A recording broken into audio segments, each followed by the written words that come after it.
আসসালামু আলাইকুম রহমতুল্লাহ। প্রিয় দর্শক, আজ আমি এমন তিনটে গুনাহের কথা বলবো। যদি কোনো মানুষ এই তিনটে গুনাহ করে থাকে তাহলে বুঝে নিতে হবে সে অতি দ্রুত মারা যাবে। এই তিনটে গুনাহ অত্যন্ত ভয়ানক গুনাহ, খুবই মারাত্মক গুনাহ। তাই এই তিনটে গুনাহ থেকে আপনি কিভাবে বাঁচতে পারেন এবং এই তিনটে গুনাহ কি কি এবং এই তিনটে গুনাহ সম্পর্কে মহান আল্লাহ তাআলা পবিত্র কুরআনুল কারীমে কি বলেছেন তা আজ আমরা এই ভিডিওটির মাধ্যমে জানব। তাই এই ভিডিওটি মনোযোগ সহকারে আপনারা দেখতে থাকুন। তো চলুন শুরু করি। প্রিয় দর্শক, তিনটে গুনাহ যা দ্রুত মৃত্যুকে ডেকে আনতে পারে। ইসলামের শিক্ষা অনুযায়ী গুনাহ মানুষের জীবনকে সংকটের দিকে ঠেলে দিতে পারে। কখনো কখনো এমন কিছু গুনাহ আছে যা মানুষের আয়ু সংক্ষিপ্ত করে দিতে পারে।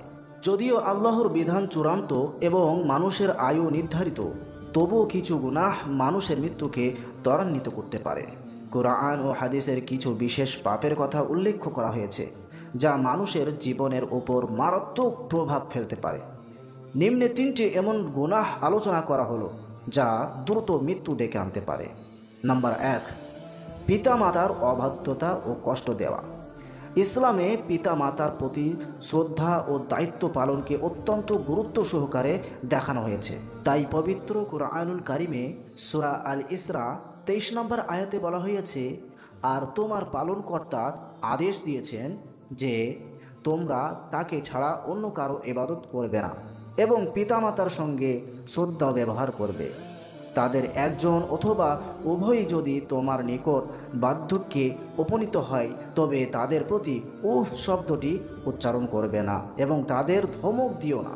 তাই হাদিসে বলা হয়েছে, রাসূল সাল্লাল্লাহু আলাইহি ওয়াসাল্লাম বলেছেন, যে ব্যক্তি পিতামাতার অবাধ্য হয় সে দুনিয়াতেই শাস্তি পেয়ে থাকে। তিরমিজি শরীফের হাদিস।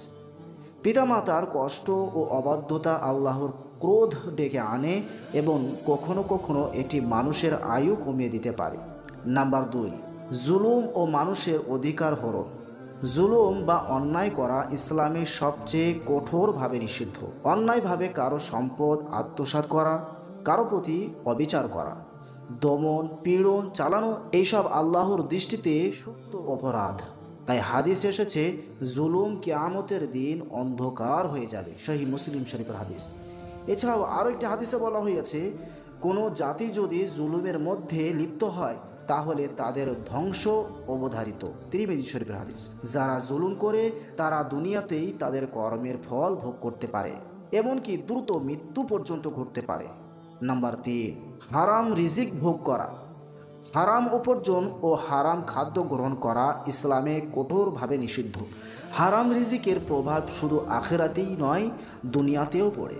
তাই পবিত্র কুরআনুল কারীমে সূরা আল বাকারা 186 নম্বর আয়াতে বলা হয়েছে, হে ঈমানদারগণ, তোমরা পবিত্র বস্তু আহার করো যা আমি তোমাদের জন্য হালাল করেছি এবং শয়তানের পদঙ্কা অনুসরণ করো না, নিশ্চয়ই সে তোমাদের প্রকাশ্য শত্রু। হাদিসে বলা হয়েছে, রাসূল সাল্লাল্লাহু আলাইহি ওয়াসাল্লাম বলেছেন, যে দেহ হারাম দিয়ে গঠিত তার জন্য জান্নাত হারাম। তিরমিজি শরীফের হাদিস। যারা হারাম উপার্জনে লিপ্ত হয় তারা আল্লাহর রহমত থেকে বঞ্চিত হয় এবং এটি তাদের জীবনের ওপর নেতিবাচক প্রভাব ফেলে, কখনো কখনো অকাল মৃত্যুর কারণ হতে পারে। তাই ইসলাম আমাদের গুনাহ থেকে বাঁচার নির্দেশ দিয়েছেন এবং সৎ পথে চলতে উৎসাহিত করেছেন। পিতামাতার অবাধ্যতা, জুলুম এবং হারাম রিজিক গ্রহণ, এই তিনটি গুনাহ অত্যন্ত বিপজ্জনক। এগুলো দুনিয়া ও আখিরাত উভয়ের জন্য ধ্বংসর কারণ হতে পারে। তাই আমাদের উচিত গুনাহ থেকে বেঁচে থাকা, তওবা করা এবং আল্লাহর নিকট ক্ষমা প্রার্থনা করা। আল্লাহ তাআলা আমাদেরকে এই তিনটে গুনাহ থেকে বাঁচার তৌফিক দান করুক। আমিন।